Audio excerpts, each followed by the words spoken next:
The plight of migrants seeking refuge is always a humanitarian crisis, but tonight we are dealing with a horrific human tragedy.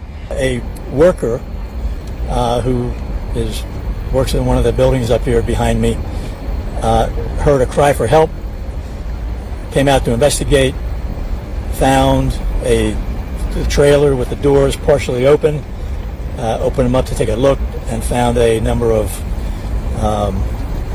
deceased individuals inside.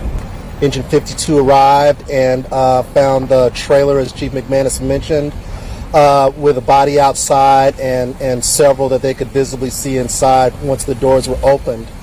At this time, we have processed approximately 46 bodies that have been triaged and tagged and declared deceased at this time. It's tragic. You know, there are that we know of 46 individuals who are no longer with us, who had families, who were likely trying to find a better life. Fortunately, we were able to transport 16 people. 12 of those are adults and 4 pediatric. All of them were conscious at the time upon transportation. The patients that we saw were hot to the touch.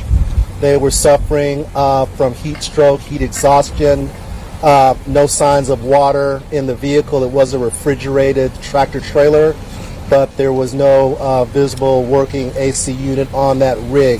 We have 3 people in custody.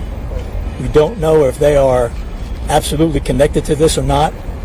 This investigation has been turned over to HSI. It is now a federal investigation. We hope that those responsible are prosecuted to the fullest extent of the law. We're not supposed to open up a truck and see stacks of bodies in there. None of us come to work imagining that.